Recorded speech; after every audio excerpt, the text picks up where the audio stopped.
For the day. I know I've excused Councilmember Knight. He'll be back in a short while. Thank you, Mayor. Councilmember Reeves?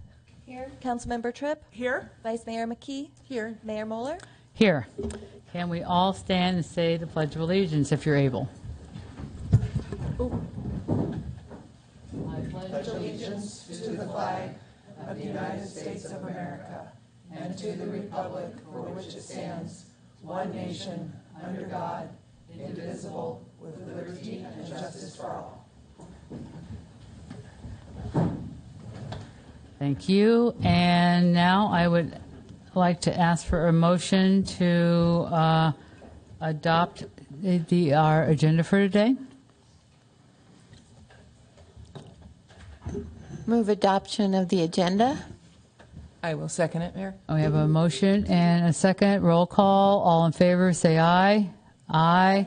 Any opposed? Any abstain? Okay, that passes unanimously for the four of us here. And council member announcements. Does anybody have any announcements they'd like to make? I'd just like to thank everybody who came out and participated for the 9/11 ceremony. It was really great. We had a wonderful turnout from our first responders and the public as well. And it was quite a dramatic event when they brought their really tall ladder truck and hung out the giant American flag over the community plaza. And thanks, Sam, for bringing us some coffee and muffins that morning. So. Yes, go ahead. Councilmember Reeves. Yep, I have one just announcement. The Picnic with a Vet is happening on October 2nd between 11 and around 1. This will be a combined picnic with assisted care veterans as well as DOM, as they call themselves, the ambulatory veterans. And if you're interested, it is a very fun event that brings the downtown community to the uptown community. And I think that it's a valuable experience for everyone, and it's quite fun just to reminisce and talk about what Yountville used to be like and what our lives used to be like and what we're looking forward to in the future. So if you're interested in participating and bringing the picnic part of Picnic with a Vet, you can contact Irene Jenny, and her number is 925-899-9708, and you can text her at that number and sign up to be one of the participants. Thanks. Thank you for that. We have no proclamations and recognitions today, so now it's time for public comment. This is anything that is not on our agenda today. If you'd like to make a public comment, please come up to the microphone and give us your name. Can you put the microphone by? Wait, maybe town clerk can help. Thank you. There you go. Thank you. My name is Cheryl Stanley. I live at 1523 Yountville Cross Road, and I'm going to try to be nice. I was going to start out by saying I haven't had to use a bucket to flush my toilet for a while, and it really seems delightful. And since I haven't heard anything, I spoke to John just a few minutes ago, but I hadn't heard anything from anybody about the progress on the valve being manufactured and a date for it to go into place. So I just came today to ask an update and to express my concern that apparently it's in progress, but we wouldn't know that out there unless we're informed that. So to my way of thinking, nothing had been done because I hadn't heard anything. So thank you. Thank you. I think Director Ferns, would you like to give a quick update for us? Yes, thank you, Mayor. I apologize for the lack of communication. We did a lot of early due diligence and determined how we would install that valve to improve operations. and I was in communications with out-of-town customers.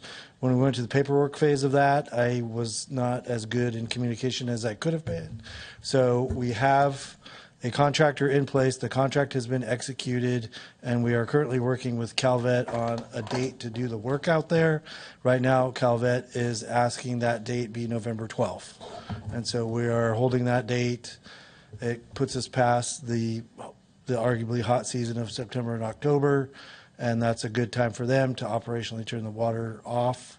And so we're going to stick with that date, and I will be better about communicating with the out-of-town customers. All right, thanks. And I heard at the Allied Council meeting that they were going to wait until they wanted to make sure that all the parts were there, because they have to turn off the water to fix that valve. So they didn't want to have to do it twice. So I think everybody is really working together, so thank you for that. Next is our consent calendar. We have 4 items. Before I ask the council for a motion, would anybody like to make any public comment on the 4 items on our consent calendar this afternoon? Seeing none, I will bring it back to the council. Can we, we'll have a discussion, but if somebody could make a motion and give me and second that, then I'll ask for discussion, if there is any. Move approval of the consent calendar. Second. We have a motion and a second. Is there any discussion from council on the consent calendar? Seeing none, all in favor? We're going to now start our voting. Oh, Mayor, you may, can you do a voice vote for that, please? A voice vote. Yes. Okay, so all in favor say aye. Aye. Any opposed? Any abstain? Okay, that passes unanimously. Guest presentations are, we have one presentation today, and this is going to be a presentation that will provide direction to staff on the draft Napa Regional Climate Action and Adaptation Plan. And so I think we have 3 members from county staff. I'm going to let you guys figure out who's going to talk and how you're going to run the presentation. I'll do Aaron's, just a brief- Aaron's going to start us off. Yeah, and then, just a brief introduction. Okay. So I'd like to introduce Eric DeCock from Ascent Environmental. We have Jesse Gutierrez from Napa County and Ryan Melendez from Napa County. And they'll be doing a presentation on the recap, as you just stated, and we'll be available for questions, and we'll let us know where we're going next. So I believe Eric's going to start off. So, Eric. okay, great. Thank you, and welcome. Yeah, good afternoon, Mayor, members of the council. Eric DeCock with Ascent. It's really nice to be here this afternoon. I understand you've had a pretty long afternoon of discussion on other items already, so I'll try to be brief and make time for your questions and comments today. As you know, we're preparing a regional climate action and adaptation plan. This is a multi-jurisdictional countywide plan that the county and all 5 incorporated communities will eventually call your climate plan. And it does a design to achieve countywide greenhouse gas reduction goals to hit carbon neutrality by 25 or sooner if we can feasibly do that. And it also provides a strategy for countywide climate adaptation. We've put enough carbon into the atmosphere now as a global community where we're already experiencing the climate effects both here in the Napa County statewide and across the world, as we all know, and those effects are not getting any better. So part of that climate adaptation is adapting to or building community resilience to the impacts of climate change, as well as trying to stop the sources of climate change, which are greenhouse gas emissions, of course. It's really important to note as well that this regional plan that we've developed in partnership with all the staff from all the jurisdictions is really designed to build and leverage your existing sustainability and climate commissions. You've already done so much in the region in addressing climate change, whether that's putting in infrastructure for cleaner vehicles, figuring out how to sequester carbon in the landscape out in the farmlands, building wildfire resilience. You're already doing some of this work. But of course, having a regionally coordinated strategy to get further down the path is really what this plan is all about. So like I said, it's designed to be at each of your jurisdictions' climate action plans. It's a regionally coordinated plan. I've listed all the jurisdictions again here for reference, but just really re-emphasizing that point. This is everybody's plan in the county. Why is it needed? I mentioned this already, but climate change can really narrow down to 5 key facts. It's real. It's us. It's bad. Scientists agree, but there's hope, and that's why we're planning and figuring out solutions here at the regional and local level in Napa County. So it is about partnerships and collaborations. I've mentioned the 6 jurisdictions involved, but it is really important to note that there are many measures in action to this plan that isn't just about local government. Yes, you're taking a step forward, But it is important to recognize all the great partnership and leveraging opportunities, whether that's BayREN, MCE, NVTA already in place here in the county, Napa RCD. You've already got a lot of partners in your region. You know that you can build those relationships. And there's new partnerships to be formed as well, especially where new layers of technical assistance or funding are becoming available to do really important work to leverage and implement this plan. So I won't read all the acronyms and read all the names on the screen, but we get that, right? These partnerships and collaboration is central to the success of this regional CAP. I'll quickly go over the greenhouse gas strategy portion of the plan. Just a refresher that we did an emissions inventory, a region-wide. It was based on the 2019 year. It was completed about 2 or 3 years ago. And there's a really quick overview. 2 pie charts here, the one on the left, the black and white one, is how the emissions, all those emissions in the region are broken down by jurisdiction. So, a good 43%, the majority of emissions do come from the largest city in the county, from the city of Napa. Right behind this city is the unincorporated community at about 31%, American Canyon 16%, and then Helena, Calistoga, and Yountville at much smaller but notable percentages in terms of that wedge of the pie. And just if you want to know the number, it's about 1.2 million metric tons of carbon dioxide. That's a pretty small fraction of the statewide emissions, but it's also a measurable number that we've inventoried as well.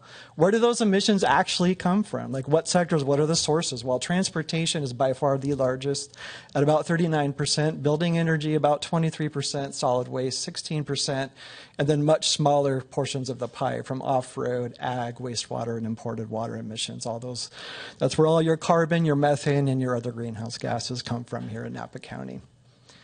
We did a lot of quantitative analysis. I won't go super deep in the weeds here, but just know that that bar on the left represents that 1.2 million from all those different sources, those different colors. And then we did a series of forecasts to look at what would happen if nobody takes action here in Napa County and what happens if we implement the measures proposed in this plan. So those gray bars do show that even if no action is taken, there will be some emission reductions because the state is already doing so much to regulate. But it's not enough to get you to your goals. It's not enough to get this region down to carbon neutrality in 20 years. More work needs to be done locally. And that's what the colored bars on the right for 2030, 2035, and 2045 actually show, that this plan will help you hit targets that are aligned with CARB's targets, statewide greenhouse gas reduction goals for 2030 and 2045. So what about the strategic components of the plan? Well, there's a lot here. I don't have time to go over all 46 measures, 100 plus implementing actions. I'll give you a high-level overview. But just know that there's a lot in the plan. It's not just about the measures or the policy. There are many implementing actions. We've worked through a lot of details with staff and the community to figure out what's actionable that staff can do, that the community can do, the partnerships we need to create again. So just know that there's sort of a framework in place in the plan to talk about goals, policies, but down to the brass tacks of implementation, especially the first 5 years after the plan's adopted. We start with building energy. This is really about the clean and efficient use of energy in existing buildings and electrifying buildings. We need to get natural gas out of buildings as much as we can over the next 20 years. That's how we get to carbon neutrality in the building sector. A lot of different ways that can be done, of course. For some folks, it's the energy we use to heat water. For some folks, it's the cooking. But most importantly, space heating. That's really where the biggest reductions come from. Space heating, heating for water, and then the most notable but least important is for cooking. Of course, anything we build new, starting today moving forward, we know we have aggressive energy codes in place to help us get to these carbon neutrality goals, so that's great. And there's sort of a commitment to adopt REACH codes and do things that will get us down the path for new construction. But the big lift are the 50,000 existing buildings that are right here in Napa County, including in Yountville, a smaller portion of that, of course. So really the plan does focus just as much on existing and maybe more so on existing than it does on new construction, because we know new construction is already getting pretty close based on existing codes. In the transportation sector, there's sort of a typical, traditional three-legged stool for how we get emission reductions. We've reduced vehicle miles traveled, how much people drive. There's also making the fuel that's used cleaner. and then, of course, the vehicles that people buy or upgrade over time. And so the plan does focus on all three.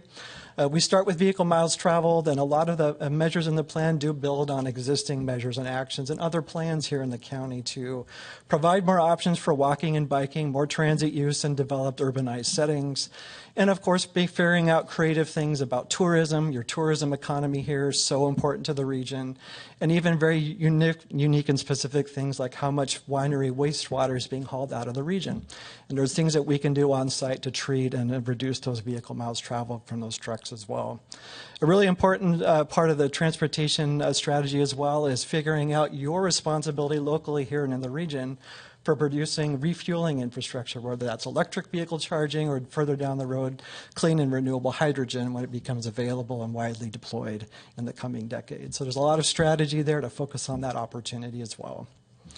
Solid waste, again, we're starting to get to the lower amounts of the emissions inventory, but solid waste is important because methane, of course, is produced in landfills when waste starts to decompose. Methane is 26 more times potent than carbon dioxide. So it's important we get it out. It has very high warming potential in the near term. Unlike carbon, which does a lot of it, but it's going to warm much more slowly, but be in the atmosphere for like 1,000 years. So you can see the trade-offs inherent in really thinking about methane reduction in solid waste is a super high priority to reduce the amount of near-term warming that produces globally and regionally here in Napa County. So the way we do that is through promoting, of course, the traditional recycling, reduce, reuse, recycle. That's still really critical for waste reduction and keeping, especially putrescible waste out of the landfill, that waste, that organic waste that produces methane. You're already doing a lot of composting here in the region, and there's some goals set to sort of build on that and expand that over time in line with what you're already doing. Water and wastewater, again, fairly small parts of the inventory, but what I like to often say about this sector is it's just almost as much about is preserving water as a resource as it is about the emission reductions.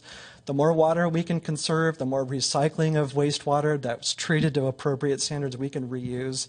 That helps you build water resilience in a climate-constrained future as much as it does reduce emissions from less electricity use, essentially, for pumping.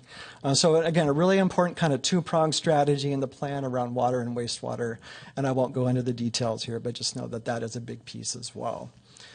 Maybe not so much here in the incorporated boundaries of Yountville, but definitely in the unincorporated county, right outside your boundaries is agriculture, and to some extent open space within your borders in the city here. Of course, a lot of the measures in the plan do focus on the county's responsibility around fossil fuel use and farming equipment, the grape growers, farmers, and other operators who are operating that machinery. Just strategies to really help them find the incentives and the financing to begin to electrify fleets out in that sector of the economy. And of course, farming itself, that carbon farming opportunity, kind of more sustainable practices to sequester more carbon in the landscape, in the soil, and in the plants is a key strategy as well. Here in the city and other places, urbanized places in the county, we know there's already a lot of community interests and support for planting more trees and keeping our trees and our urban forests healthy, and there's definitely measures and actions in the plan to push that as well.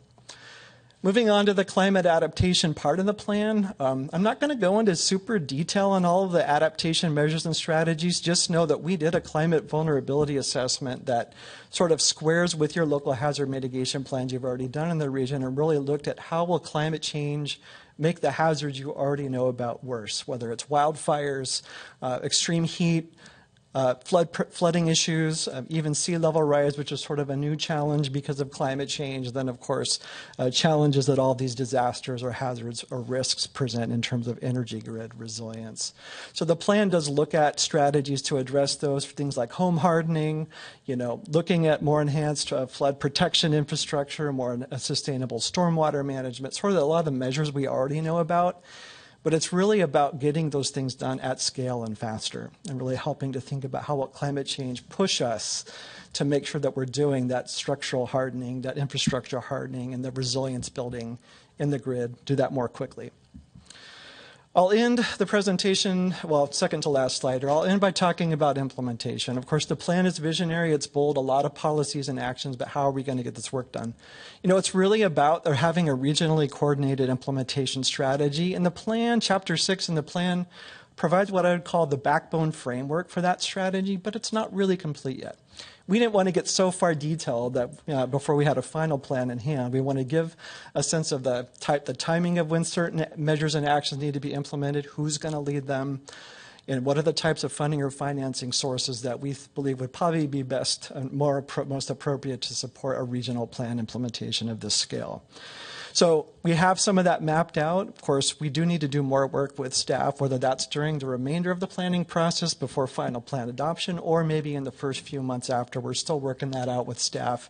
I know the Climate Action Committee had a nice discussion about this at the August meeting as well. So more work does need to be done, but we feel we've done the initial work of disclosing potential costs. These are order of magnitude cost estimates for some of them, probably the most effective measures in the plan, so that's been published. We do, again, have the potential funding and financing sources identified, at least at that high level, to understand where would we be pulling funding from, whether it's local monies, grants, regional sources, or piggybacking and building on the work that organizations like BayREN or MCE or others are already doing. So it's sort of a framework for now, and we know we have more work to do to kind of get that squared away in terms of a solid 5-year strategy for near-term implementation. So this plan's been out for public review since the 1st. It does close on September 30th, so we're excited to begin reviewing comments. We already started to do that. We've already had 4 open houses. I'm looking at staff. There was a 4th one added in Calistoga just recently. So you hosted the first open house here a couple weeks ago at your community center. Thank you so much for hosting an open house here in Yountville. And of course, we did one in American Canyon. There was one in the city of Napa, and then Calistoga just very recently last week. And great to have open house, boards with pictures and sort of very plain English translations of what this all means for everyday people, as well as what are some of the more visionary components of the plan. So it was great to get feedback at these open houses. Written comments are accepted on the website. There's a nice interactive engagement tool where folks can add their comments directly to a page of the plan, or they can send an email to rcap@countyofnapa.org to submit comments as well. So we'll be going through a process of course, reviewing and responding to comments and producing a final draft plan sometime early in the year and bringing things forward with the CEQA document, which is still underway, and be ready for you to come back to you in spring of 2026. That really concludes my presentation. Happy to take questions or comments. Thanks. I'll start off with a question. I hope if I'm putting you on the spot, just tell me so. But is there any way you can, do you have a quick summary of how the comments went in the Yountville open house? Because I saw a lot of local people at that. Anything remarkable that you remember that we were focusing on as a community?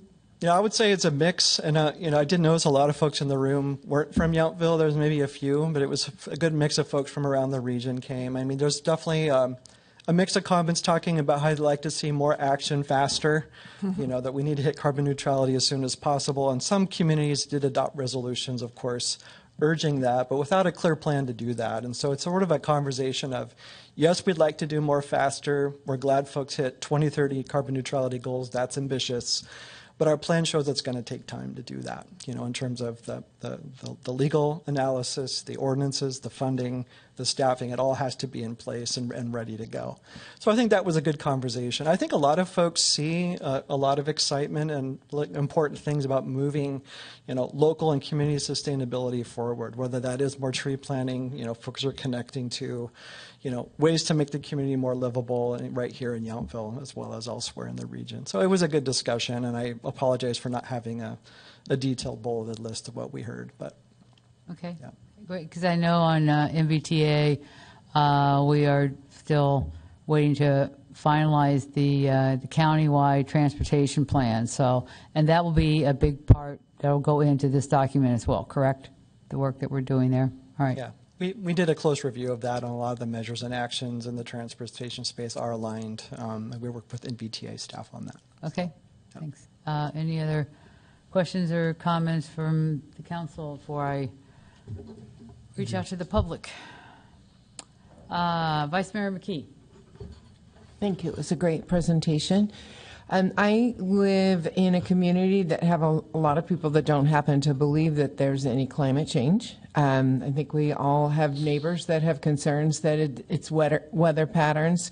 You drill down into the plans, I see immediately where transportation is something that affects, all of us as citizen residents, particularly in Yountville, a lot of these other plans that you want to implement are more in work and business sectors.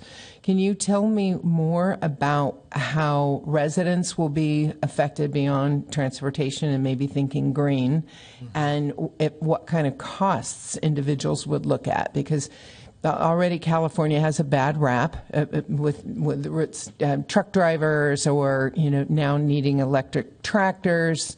So what does this mean for the average person? Well, there definitely will be in cost for implementation, right? We know some of that will be borne by public agencies to sort of do the work of maybe changing infrastructure, but there will be some measures that require people to do things differently, at home.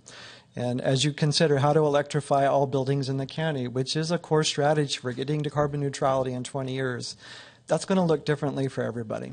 For a single-family homeowner that owns their home outright and has a fairly high income, it's not a high bar. There's a lot of incentives, at least there will be at least through the end of the year, for federal tax credits and so forth, and financing is available. Incentives are available from MCE and Bayron and other places. So I think there is an ecosystem of incentive and financing available to those that can afford it. To those who can't, or maybe find themselves constrained, there will be some challenges to think about. And of course, I think about renters who don't have control over the property, the landlord does. So they're really at the mercy of the landlord to make those improvements. Or in this case, manufactured home communities. Right. You can't make those changes. Exactly. So there's sort of a split incentive that we need to think about from a policy perspective, especially in our more income challenged areas of the county, and how are you going to help landlords make that decision and help them green their properties. Of course, there are public health benefits of getting gas out of buildings. There are high VOC concentrations in older units where we don't have ventilation, and that's a public health hazard that hasn't really been talked about for a long time.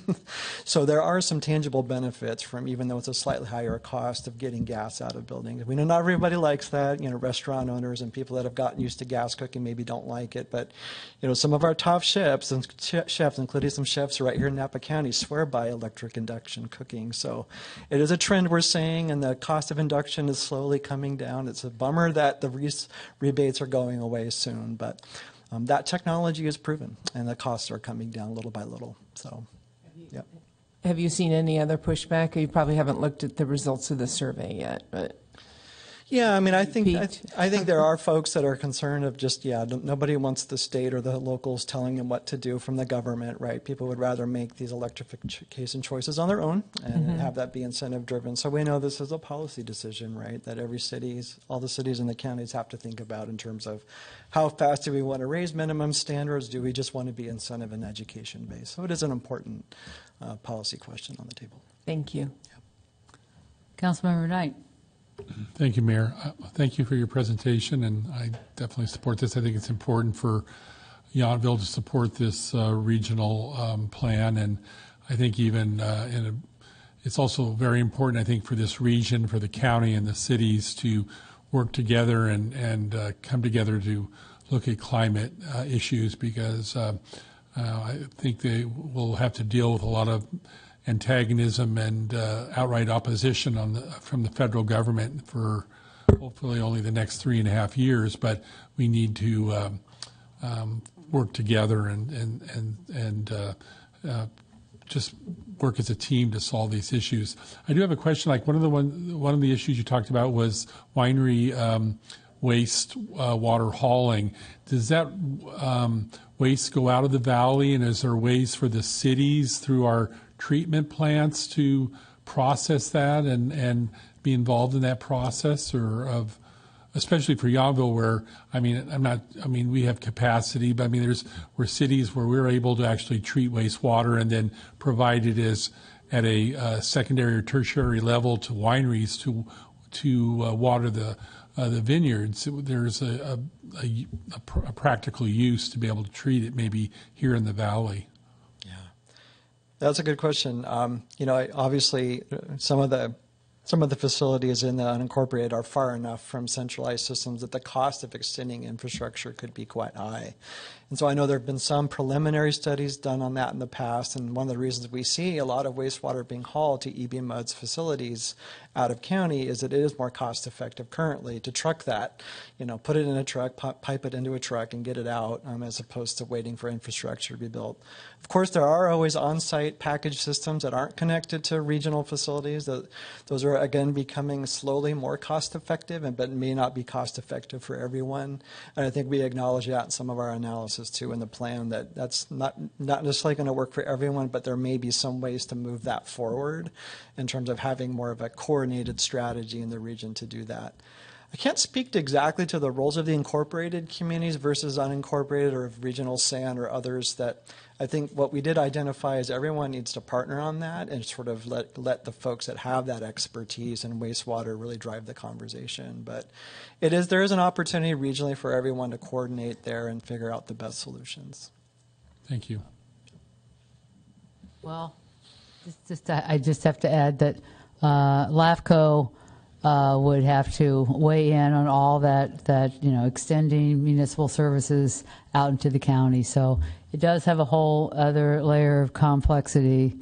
Yeah. It's a lot of the reasons that it often says no is because that just kind of increases urban sprawl. So anyway, it's complicated. And, running those extra pipes, Yountville has done a great job of doing that really early on, but it was very, very costly to do that, to run that tertiary or secondary treated water out to the vineyards. We need to get rid of it at the time when they don't really need it, in the wintertime. So, because we can only put so much in the river. So there's a lot of state agencies that make this whole issue that we're talking about right now very complicated. But Councilmember Tripp. I just wanted to thank you for the presentation and also all the work that's been done. I think county staff, Ryan and Jesse, have done a great job moving this ahead because it's a kind of a mind-boggling project. But, it's been very data-driven, starting with the identification of the sources and now this phase, and then we'll go to implementation. And there's a lot of really tough decisions there. One of the members of the committee last month mentioned how old the housing stock in Yountville is, in Napa, and I also live in a house built in '68. So how that gets implemented, whether you require electric water heaters when you go to remodel or whether you just require electric water heaters full stop, could make a big difference to people, especially if there's not subsidies. So I think it's a great effort. I think we are going to have to pay some attention to how it gets implemented and when, just as a practical matter. People cannot afford necessarily to if they're lucky enough to have a house in this day and age, to retrofit their houses immediately. So it's a tough issue. But anyway, I really want to thank everyone for their work because it's been a long project. So thank you. Okay, so let's go to our public, and then we'll bring it back and see if the council has any specific recommendations they'd like to make. So would anybody from the public like to make any comment on? Okay, Mr. Tencher, thank you for coming forward. Well, this is a subject near and dear to my heart, and where to begin on something like that. It's all about choices. You can do one thing or the other, and you can't do everything. You can retrofit your house. You can cook on an induction stove, or you can do something else. But I will say the technology works. We have a zero PG&E bill. That includes what little gas we still use. We cook on induction. We have a heat pump water heater. We have heat pump heating and cooling. We have a insulated attic, a foamed attic. We have an enclosed crawl space.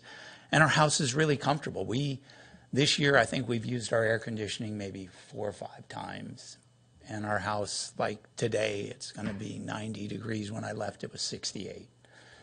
So it works, and we have energy recovery ventilators so that we can keep our CO2 levels down. But you raised the real issue. As long as you feel that there is no, if you can adopt an ideology that makes you feel that there is really nothing to worry about, that it's all a joke, that it's what do you call it, a witch hunt, then there's no reason to do anything, and that's unfortunately the sad part. So anyway, I just want to, I don't know how you're going to get that transportation down from 43%, no matter what. We ride the buses, there's almost nobody on them. We ride our bikes. But anyway, you've all heard the story. But I just want to encourage people that it really does work. It's great stuff. It's so fun to watch your electric meter just go zooming backwards. So anyway, thank you for your time. Thank you for your comment. Anybody else from the public like to come forward? Yes, please. I just have one correction to make. Actually, the Calistoga open house is tomorrow evening, so there is opportunity if anybody wants to come and learn more about the plan. Come visit us in Calistoga. The location's on the website, but I think it's the Calistoga Community Center. Yeah, so tomorrow 5:30, 7:30. So everyone's welcome. Okay. One thing that I noticed that I wanted when I was going through this plan, I saw a lot of NAs and a lot of not applicable things on a lot of the slides. I'm thinking, why is that here? Because one thing I really kind of focused on was both wastewater and then the methane capture at landfills and how much is getting recycled into the food waste into your green waste, because I couldn't really focus on everything. So those are the items I kind of picked. And some of them I couldn't really tell because a lot of the boards that I sit on, like when I used to be on Upper Valley, all the methane up there is being recycled and either reused for their own plant or part of Calistoga and St. Helena. But so is this all coming from the South County Transfer Station? But it didn't have any, it was a lot of NAs. You know what I'm talking about? Okay, maybe, so is that going to be in the next version and updated, or? Yeah, so, landfills, the existing landfills we have, where a lot of the waste that's historical waste that's already there and it's off-gassing, right? And so there are regulations in place right.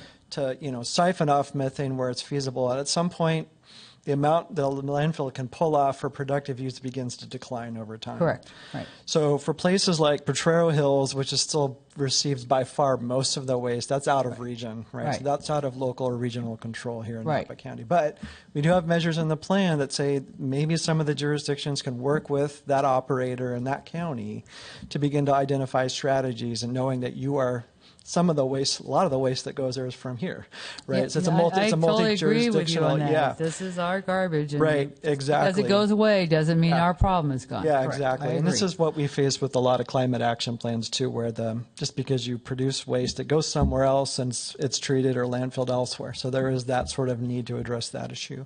There are also closed landfills here in the county, and some of them have explored, capturing methane, converting it to biogas productive uses, and some of those studies aren't painting the best picture. Mm-hmm. But as technology changes over time, there may be different methods coming where you can do different forms of waste to energy, and some of that is still controversial and not proven. But as we're watching, the plan does acknowledge that those could come in the next 20 years. So we sort of leave a measure and some actions in place to explore that, have landfill owners and operators, hauler, everyone, that whole ecosystem of actors can continue to monitor those opportunities as they go forward. So is there, how much, like, for example, how much outreach do you have to some of those agencies as they really look at your plan and have specific comments, or are they, because a lot of these places have their own little internal, they talk about these things, they have their own mitigation measures in place, but are they all feeding into this big county-wide plan? Or is that some people are complying more than others, and how's that working? Right. Yeah, I mean, some of the waste sector measures, again, where there is sort of an out-of-county agency involved, obviously there's a need to explore what those options are and continue that dialogue. So we didn't get super prescriptive on very specific steps or specific points and times on some of that, but we know that that's some of the measure implementation work that needs to happen. Like, does there need to be, interagency coordination and communication first to even open up the dialogue of how Napa County jurisdiction could help that jurisdiction, right? Or what is there a mechanism in place? And so the plan isn't so detailed that it lays out every single step for the next 20 years, but it doesn't name interagency collaboration coordination as core to some of those types of measures. Because, like, for example, with the waste going to Potrero Hills from Clover Flat, they're going to have a mini, not everything's set yet, but the thought is to have a mini transfer station so that they're, you're not just increasing the vehicle miles traveled as you're trying to get the waste out of the county. So a lot of little pieces to this. So thanks for keeping all those balls in the air. I appreciate it. Thank you, Mayor. Yes. Appreciate it. Yes, Councilmember Reeves. Thank you. I just wanted to thank you for the presentation. I feel like it was very thorough, and reading the actual RCAP is a bit daunting, I have to say. And a lot of people have indicated that they feel like it's so expensive and that it's unfair to put that on all of us as a cost. But ultimately, it's unfair to die of not enough clean air and water and things like that. So we have to sort of balance the pros and cons of how to spend our money. But I wanted to just highlight, we received a public comment from Chris Benz indicating that she felt like this was the perfect way to focus a lens of understanding on how to move forward through having gained all this information about what the problem is, how we might address it, how different jurisdictions influence how that might be produced and then mitigated. But really, I feel like the example has to be shown through government first, right? Because if we don't put our money where our mouth is, then why should anyone else? So I've, in working, trying to get a foodware ordinance through with our business community, it felt disingenuous. We stopped working on that so that we could regroup and just start working on how, as a government entity, we address the problem, right? So it feels like we have to delineate what our responsibilities are as sectors. And I feel like Yountville has been and continues to be really committed to moving the needle forward, always on sustainability and resilience. And I feel like as we look at our new project here, our new community area, all of those things are built in that you're talking about as mitigating measures. So I feel like just the awareness that the RCAP brings is important to the community discussion. So I want to thank you for all of your work. And just one minor little comment about partnership. You show a lot of the utility partners, but one of the things that worries me is the insurance company part, where we want to focus on building our urban forest, and they want to focus on taking it away because it lowers their risk. So is there a way we can put something in there that talks about how to balance that as part of a way forward, so that people feel like their community is still green in many ways, but also sustainable as far as expenses go? Yeah, we'd be happy to entertain that idea as we look at refinements to the urban forest measures. I think there are concerns. I myself had a tree fall on my house in the 2023 windstorm in Sacramento and had to deal with a lot of repairs and waiting for 18 months for payout. And now I'm being told to keep the tree 10 foot back from the roof line. There goes my shade, right? So Right. I think this is a trade-off concern, but we're also seeing a lot of disruptions in the insurance market. There's a little bit of an overreaction. Hopefully, some of the work we're doing to invest in resilience through home hardening, tree planting, and other, trying to get it right, I think, is the solution. And I think as the insurance industry really begins to change in response to climate, we're seeing a lot of state policy work going on here to change the way they price risk. And so maybe we'll turn a corner on that, but appreciate that, and we'll take a look at the urban forest measure, a refinement on that. So one last question for me. So you're going to be updating this once you get all the comments back, and then you're going to recirculate that next draft. But I've also heard from our two representatives on the County Climate Action Committee that the next government-related step is going to be the CEQA analysis. And where is that discussion? Sure. Yeah. So we kicked off the CEQA process in August. We're in the in the process of preparing the initial study. We're anticipating getting that out for public review, probably a negative declaration or a mitigative negative declaration out sometime in the beginning of the year for public review and comment. The county will be the lead agent for that. Each of the incorporated communities will be identified as responsible agencies. So, the county will take action first at the end of the process, hopefully to adopt the plan and certify, and then each of the cities will follow suit as responsible agencies. So that's what we're anticipating the process would look like. Okay. Don't have any information yet on potential impacts or CEQA impacts identified. Or cost distribution yet? Yeah. That's still being discussed? Can maybe a clarifying question, is that cost for paying for the CEQA document? Yes. Or that's already been decided by the CAC. Okay, all right. Yeah. And the EIR as well? Yeah, we're just doing an initial study at this time. Just the initial one, okay. No EIR being prepared that I know Okay, of. all right, good. Thank you. Yes. Yeah, just Right. two questions on that line. Okay. That starts with, the town of Yountville, certified a CAP or climate action plan. I think we were saying 2016. I understand the other jurisdictions in the region haven't done that. So there's kind of a greater need in terms of compliance. Is that a true statement? Do you know? American Canyon is well. Yeah. So kind of my second question then is, because the county's underway with their general plan update, how do these integrate? Like, at what point does this become the general plan update, and obviously the CEQA that's related to that? I think there can be some points of overlap. I know that we've already heard from some of the incorporated communities as well as the county about, a certain amount of work's been done to date.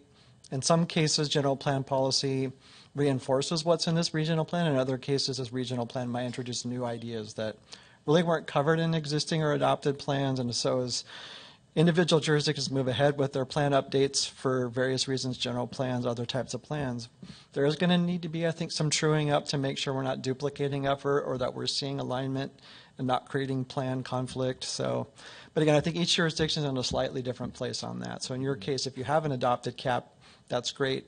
It's a little older. State law has changed a little bit, so some of what's in this RCAP might help you maintain consistency in a different level than maybe what's in the older document. But, we haven't done a full analysis of any of those issues from my scope of work. So, Yeah, understood. Thank you. All right, well, thank you very much for coming and onward and upward with your plan. So looking forward to the next version. All right, thanks all you guys for coming and helping out.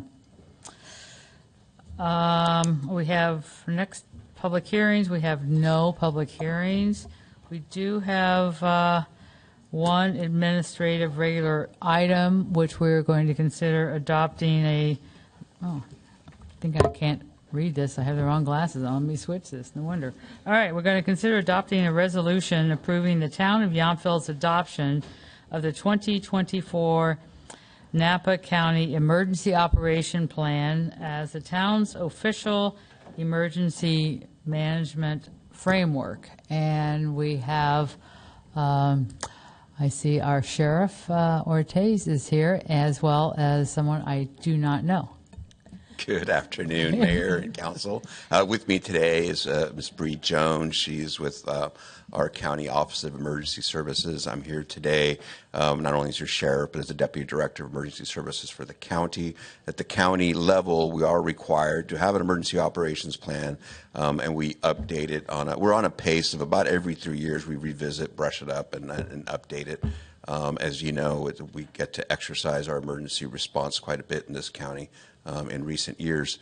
As part of one of the hats I wear, again, as Deputy Director of Emergency Services, is overseeing the County Office of Emergency Services in my office.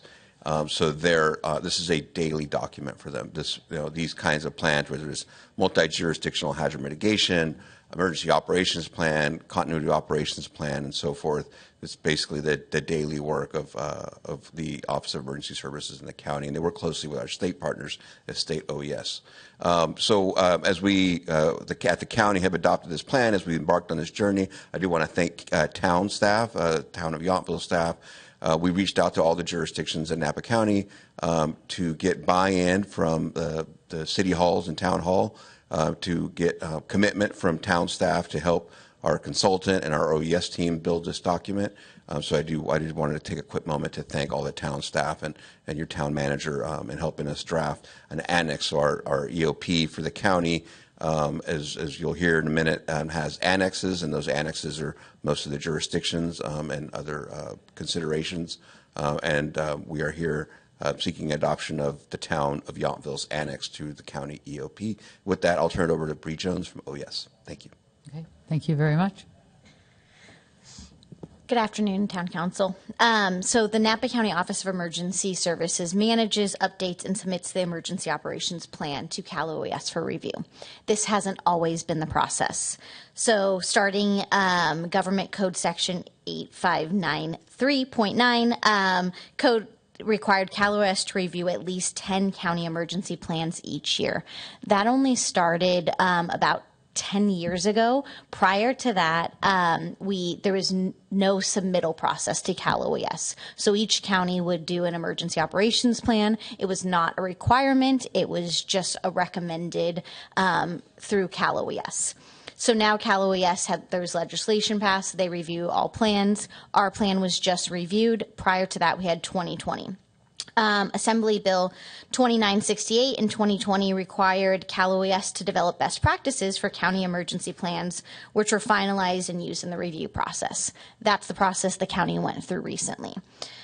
Assembly Bill 580, which was in 2021, expanded the mandate to require Cal OES to review emergency plans of at least 10 high-risk counties annually and to complete review of all county EOPs by January 2028.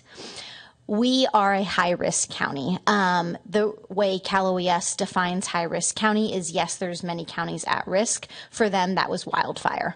We know that in California, that is a big risk. Napa County is high for that, just based off historical disasters.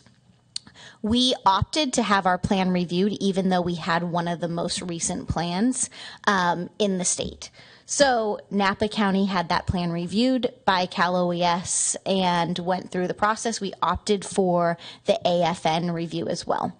That is just a recommended review, but we opted for it, so we went through this grueling process, 6 months back and forth with the state to make sure that our plan included everything that they recommended, as well as for AFN considerations. In addition to that, Napa County has a base plan. You can find it online at County of Napa. It is available to the public. So if anybody asks you, is the county prepared? We are prepared. We have a base plan. It is available to the public. It's a lot to read, but they can do it at any point. We have 17 annexes, and that includes a preamble. Something I heard from everybody was there's a lot of information, and it repeats itself for every annex. Our annexes are based off hazards. For the county, we do not make those available to the public, mostly just because it includes how we're going to respond to specific hazards and what departments are needed to make that response happen. So with that being said, we have those annexes, but if they need to be requested, they have to come through me, and we sent them to Hillary, so you guys can talk to her about them.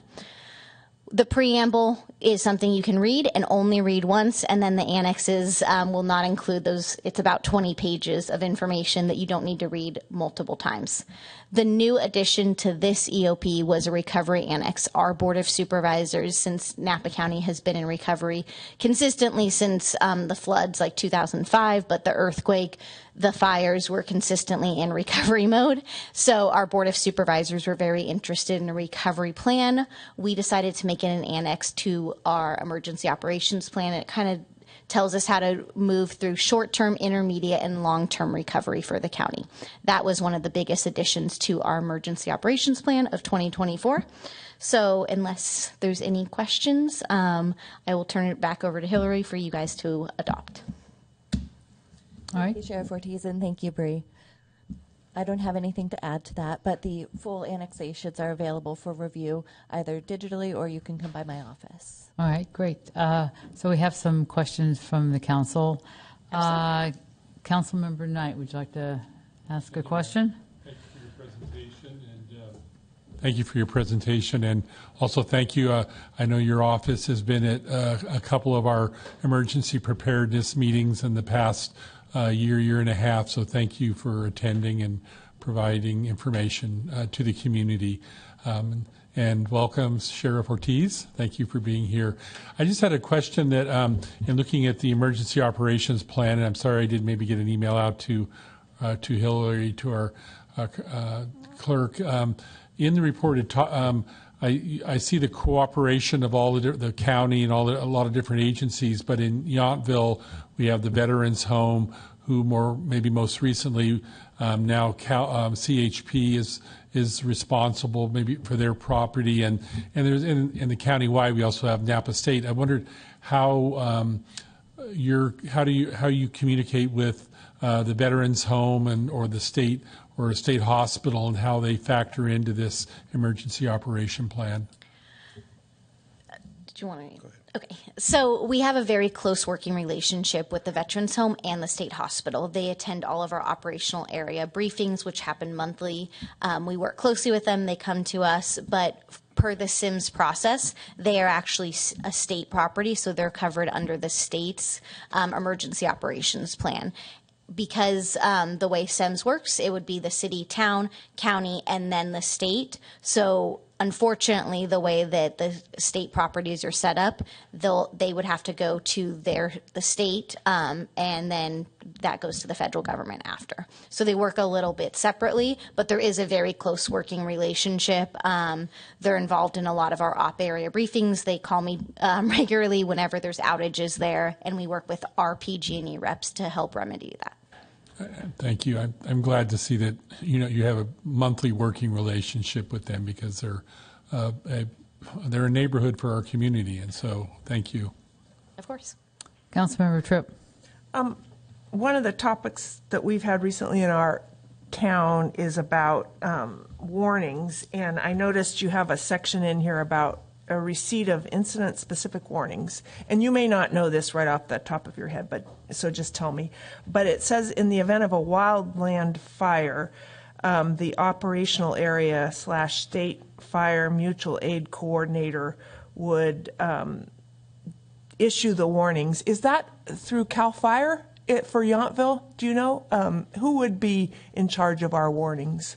So evacuation orders and warnings are done only through the law enforcement. Okay, through the sheriff's office. Yes, that would be through the sheriff's office. Okay. However, yes, CAL FIRE is on the contract that you guys have with them, the Napa County Fire contract. We do messaging for them. So CAL FIRE, not specifically because they're a state agency, but we would do warning messages, and we work in a unified command approach to make sure the orders and warnings are sent out, and that law enforcement agrees, because CAL FIRE might drive for a wildfire the decision on where the fire is going, what they think the order and warning should be. Law enforcement will carry that out. Okay, so Yountville, since we have a contract with the sheriff's office, it really would be the sheriff's office that would make a decision about how and when to warn people to evacuate. Yeah, the other advantage or the other reason for that, Councilmember Tripp, is we are a 24/7 operation. at the sheriff's office. So if we have a warning that we need to push out at 3 in the morning, it won't necessarily be our OES team, who may not be awake at 3 o'clock in the morning, depending on what's going on. But we do have people in our records office that are working every day of the year, all hours, day and night, every day of the week, so they can push out a message at 3 in the morning on a Tuesday. We also have, and this will be a shameless plug and commercial for our relationship as the contract police agency for the town of Yountville, is your team of deputies here assigned to Yountville can very quickly call for help from their coworkers that are in the county, and so you could get literally flooded with deputies for door-to-door knocking within a very short time frame. For actually that, we do the high-low siren. All our patrol cars are outfitted with high-low siren. All our neighbor agencies, Napa Police, Santa Helena, anybody else that comes to our aid within the county has that same capability. Okay. So we have the ability to bring a lot of resources very fast for an alert and warning system.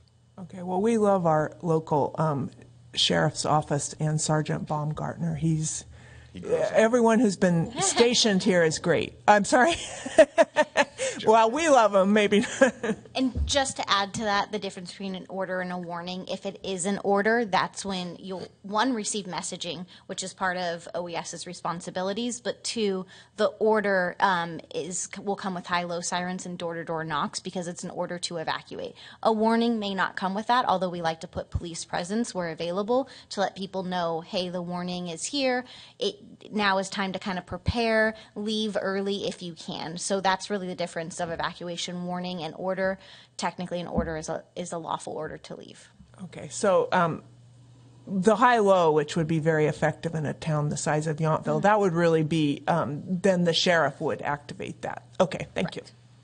So I have a question.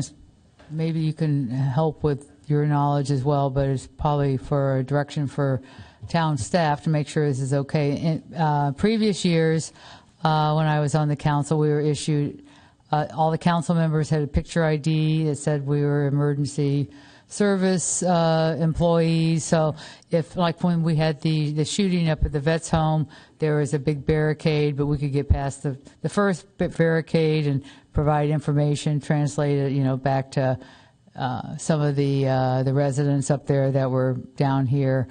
Is that something that we can ask our staff to reissue those for our current council? Especially, sometimes the mayor's also has to go down to the OES office in Napa if there's a lot of press here for big fires and things like that, so we can get through certain parking lots and to where we need to be.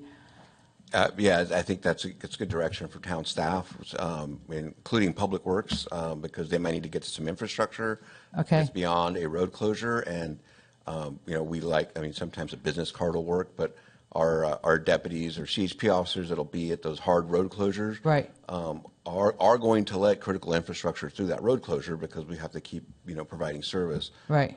And so I would recommend for the town staff to come up with some kind of a photo ID of that town government function. Okay, yeah, I gave our town clerk my old card that I've had forever, so, town manager. We can explore that through the sheriff. I know that I previously had a decal and different sort of identification. I think since we're such a small town, how this typically works is either our sergeant or our captain, Captain Thompson, will text me if there's an incident, and then I will quickly text you and say, here's what's going on. And if there's a role for us to play, which is rare, but I know that there is in certain cases, especially if there's press and press releases and how do we manage that, then at that point, I will be, I would just say, sort of escorting everyone to the appropriate place, So I don't think a badge at that point or a business card is always useful, as you say. Hey, I'm the mayor. Usually the deputies will know who you are. But I also think they're having to manage a crime scene. In some cases, it's a really sort of tricky conversation. So I try to work through, again, our local folks, and, Oscar's always, or Sheriff Ortiz is always available as well, as is Bree. So I feel like we're small enough that it's easy to just kind of have that text-level communication. But if there is something that other jurisdictions are using as an ID card, Hillary is Town displaying it. manager, we do happen to have that on the back of all our issued identification cards. I think Mayor was Got it. requesting, I don't know that it's current practice to issue the identification cards for town council. And I think Yeah. that was to her But I point. think to that card, that's a ID card for the Right. employees. You're not going to flash that and go into a crime scene. Hey, Believe me. I need to clean the bathroom. Can you Right. set me through there? Right. So I think it is kind of an on-the-ground sort of decision that has to be made, and it's typically. And that's, thank you, and that's why I alluded to, like, sometimes a business card work. It is a very much on the ground, on the fly decision that, we may not even let the public works truck through depending on the circumstances, and they just had that road closure. But when there is a stated good reason to go beyond that road closure, and if it's a valid reason, we can't just have somebody, make it up. We need some kind of proof that they're actually an employee or a service provider. It could be PG&E, it could be Verizon, Sure. it could be a town employee. So some form of proof that they are working for that entity, and whether that's a town ID card or something, it will be helpful. Yeah. And I guess to answer your question more about the OES side of it, when we had the picket fire, hopefully you guys can hear me, when we had the picket fire, we worked closely with the city of Calistoga during that time. So there was a close working relationship with the city manager, multiple different departments that were assisting us because we opened up an evacuation center at first. We informed them of, CAL FIRE's presence, how we could assist with that, the routes that they would prefer us take. So there's a very close relationship. If there is something that is within, the town's boundaries, we will make sure that to facilitate that relationship. And that's also reminds me when the picket fire was going, I reached out to the mayor up there, and he said, so far everything looked good, but if they did come and if they needed any kind of support, which I offered to give at the fairgrounds, he said, just bring your ID card. And I thought, this would be a good time to mention that. So anyway. CAL FIRE typically has a security there, so when they do cooperators briefings, that's a good time to have an ID card. We just want to make sure that everybody's safe. There is a lot of fire personnel. Sometimes, unfortunately, we have to worry about acts of violence, so it is best to have an ID card or some type of identification. Sometimes even your badge will work, just saying that you, your name. Point to the- All right, well, I'll let kind of work through that. In that vein, you sort of sparked a question, because I know in my previous life we had a what do you call the SIMs or whatever it was in essence like if all the cell phone lines are clogged up, there's a. Yes, you're talking about the GITS card that FEMA issued. GITS card, yeah. Right. There's because Is that of a bad question? Sorry. No. It's a good question. Yes, that is still a system. It's an appropriate system to utilize, and you can work with us, and we can help you get onto it. It's not a dying system. It's just that as infrastructure changes, the need for that card isn't as valuable. But it's still something that FEMA does give out, and it's a number you call to make sure your calls get through.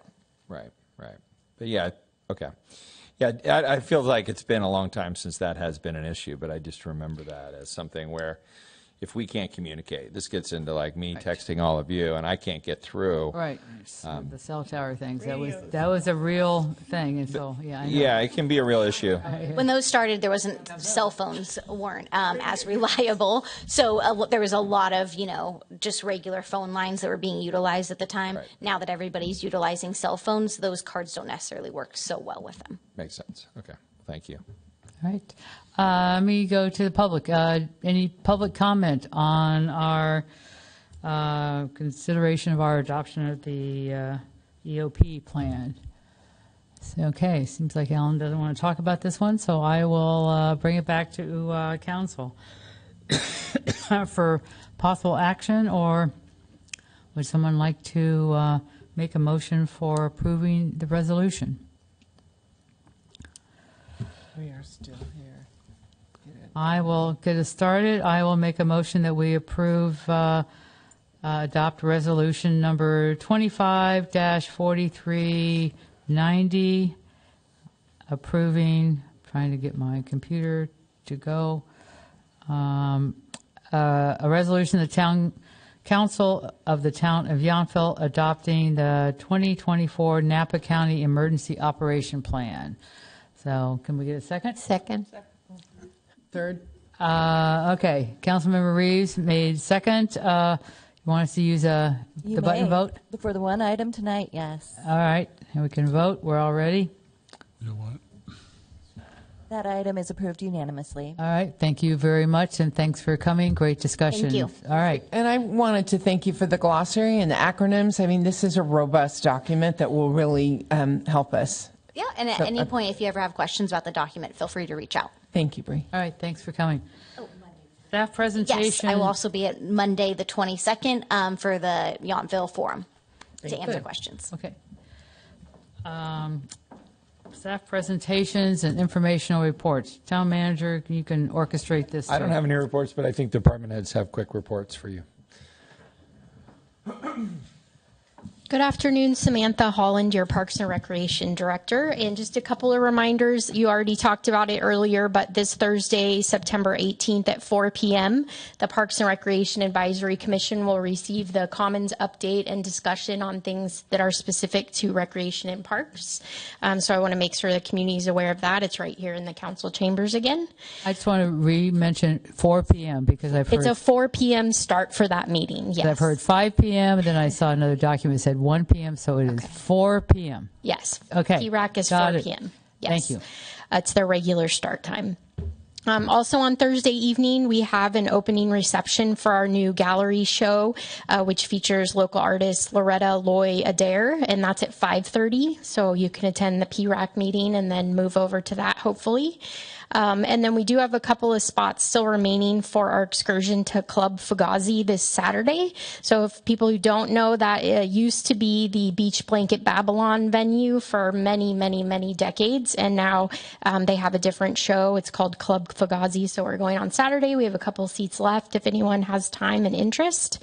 And then just to get it on the calendar far out, on October 21st is our Wellness Fair and Flu Shot Clinic again, partnership with Providence and Napa County. And so again, that's on October 21st from 9 to noon at the community center. So we'll have a bunch of partners joining us out on the plaza with wellness information and tests, and then flu shots, as well as usually they'll have a small amount of COVID shots and other vaccinations as well, but mainly flu shots through Napa County Public Health. Thank you. Thank you very much. Good afternoon, Yountville Town Council. Celia King, Administrative Services Director. Just quickly reporting that next week we will welcome Siobhan and Associates, the town auditors, to Town Hall for their final site visit for fiscal year 24-25 audit. So we will be pulling lots of data for them, and we look forward to moving closer to closing that fiscal year. Thank you, Town Council. Aaron Heacock, your Planning and Building Director. Just a quick update on Chichios and Ponchas. We're still working with them on finalizing their Washington Street activation permits. Nothing has been finalized yet at this time. And just as importantly, we're working with Ponchas diligently to hopefully get them to the finish line to get that wrapped up as soon as possible. Thank you. Halloween is coming.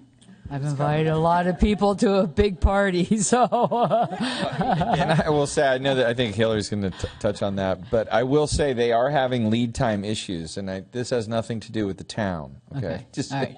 You know, there's always issues on delay towards the end of a project. So we're working, and Aaron, thank you, working really closely with them. As long as they can get their doors, like, it's like this is the doors or special order and other things, like they should be good, but it still is a question mark. I don't want to like promise something. I won't invite any more people. Good segue to the Washington Street Corridor project. We have that same target date of having it all ready to go for the Halloween party. You'll see work this week. Obviously, the paving work is completed. The work that they're doing this week is raising the utilities to the new pavement surface. They should be done with that today. If not, it'll be a short stint tomorrow. Asphalt Impressions is coming in next week to do the asphalt impressions for the Weber-Washington intersection. And it's a reminder that that intersection is going to become a four-way stop. And so after the asphalt impression work is done, the four-way stop will be active, and we'll be partnering with our sheriff to enforce that or advise people that it's now a four-way stop and educate them on the new arrangement. And then the final striping will be early in October. And one thing else that came up this morning that I would like to remind everybody, there is a provision in the noise ordinance that that exempts public works projects from the 9 a.m. start time. We rarely use that, but in the interest of impacts and shortening the time for the Washington Street Corridor project, there were days during this project that we did allow the contractor to start before 9 a.m. It's an allowable thing in our municipal code, and we do get a lot of questions about it, but the goal is to minimize the length of time of the project. This morning, for example, we let them start early so they would be done jackhammering well in advance of the lunch hour, so the Bouchon corridor wouldn't be affected during the lunch hour. So we do try to accommodate everybody as much as we can and shift timeframes back and forth. And with that, I'll hand it to Hillary. Well, I can't imagine any more beautiful pavement to dance on. I was told they will not be striping a pumpkin onto the asphalt. A little disappointed, but I think we'll move forward anyway. As Mayor mentioned, we are anticipating a Halloween block party on Washington from, let's see, Padroni to Madison. So more to come on that. The chamber and the town will be advertising that in the coming weeks. And just to circle back really quickly to what Emergency Services Officer Brianna Jones said, the town will be hosting a Yountville Ready Forum Monday, September 22nd from 4 to 6 at Schmidt Hall. And this will be the opportunity to hear about that emergency operations plan and the concept of unified command in more detail. You can RSVP on the calendar on the town website, and we look forward to further educating our community about that. Thank you. What time was that? 4 to 6 p.m. on Monday, September 22nd. And I should note, since I have the mic back, the cookout will be held September 23rd, which is a Tuesday this month, a little different than previous months. Don't want to throw anybody off. And that will be at Bud's Barbecue from 4 to 6 p.m. as well. All right. I just wanted to thank you for increasing the calendar updates, which has really helped me. And also, so is the Halloween party, I just wasn't sure if it was a commercial event, where the businesses, in keeping with our new alcohol ordinance, or a Parks and Rec, or I just wasn't clear. I support it regardless, but I just wasn't clear. Yeah, I would say more of a business event. Bev, who's sitting here in our front row, has been organizing it versus Sam, but they've been collaborating since. And also, all of the businesses that choose to utilize the new ordinance will have to opt in through their ABC license. So they'll have to go through ABC to do that. So we've kind of called it a little bit of a soft opening because we still haven't resolved the cup issue. But I think that the other thing is I know Ponchas will be applying for a special events permit for their parking lot. So we did say, regardless, the parking lot will be utilized, so they will have a special event. I don't know exactly the details. If under the remote option that it is not open in terms of the inside, they will continue to have the party outside. So we're working through those details. Bev is taking the lead on that. Okay, but there won't be like a town booths and stuff down at the park or anything. We haven't even talked about that, Okay. but Okay. it doesn't conflict with our traditional Halloween event, which Sam does the Saturday prior at the community center. Okay, thank you. If there weren't any other questions, I thought it's probably good. We talked about Washington Street on a number of subjects. I will announce, gratefully, because a lot of people are talking about the sidewalk in front of the French Laundry Garden. We do have a fully executed MOU and easement with the French Laundry Partners, so that's news to all of you. I mean, I literally just got it today, so that's a good thing, which does give us the path forward to complete the sidewalk project. And John is working to schedule that. I would anticipate in the next few weeks that you will finally see that sidewalk improved in front of the French Laundry Garden. Well, congratulations, and that's great because that's not Yountville standards out there, so I'm glad it's going to will soon be. So thank you very much for all the work for all. And Gary, I know you were very involved in that too, so congratulations to everybody on getting that signed. Thank you very much. All right, any other staff reports? Not council external meeting reports. I have one. We had a lot of breaks, luckily, from last August. A lot of boards didn't meet, but we're back in full steam now. I met flood control, met today, and we're going to have a big signing event, but the Assistant Secretary of the Army just got confirmed, so he didn't have time to, even get to his desk to sign off on the payment to Napa County Flood Control and Water Conservation District for a check for $48,300,000 to get us through our next phase of our flood control project. But we have great confidence that will occur, and so we approve that the board chair would sign that when that came through, and we weren't going to start any more work past the design phase until we saw our bit of the check. So most of that that we have put in and spent so far has come from Measure A. So we are right now. We expect all the property rights for the project to be secured by September 29th, and we've got a few eminent domain cases that are proceeding as we expected. So all is going well for that project. So that's my only meeting report update. Councilmember Tripp. The Upper Valley Waste Management had their quarterly meeting recently.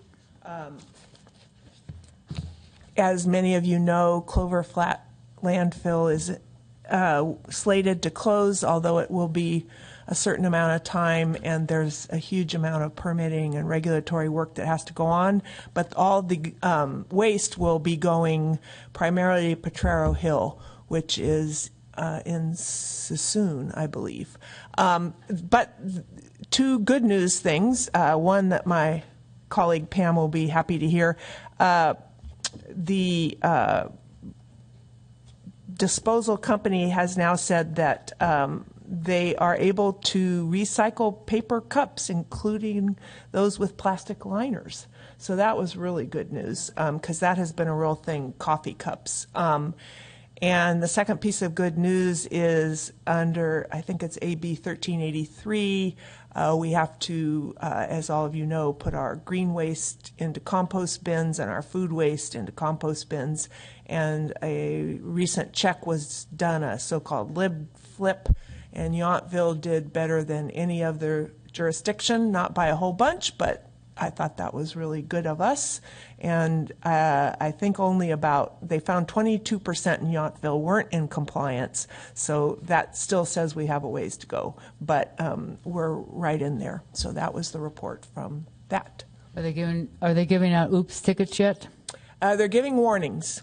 Warning, oops. You get a little Okay, warning. Oops, I don't know warning. if anybody Okay. here is willing to admit they got one. I did not get one, but I probably deserve one because. Well, you don't have to confess it on live TV, but anyway. Yeah. Whoops. There we go. Okay. All right. All right. So with that, I would like to get a motion to adjourn to our next regularly scheduled meeting for 3 p.m. on October the 7th. So moved. Second. All in favor, say aye. Aye. Any opposed? Any abstain? Okay. See everybody on October the 7th, and a whole lot of stuff in between. Goodbye, everybody. Good night. So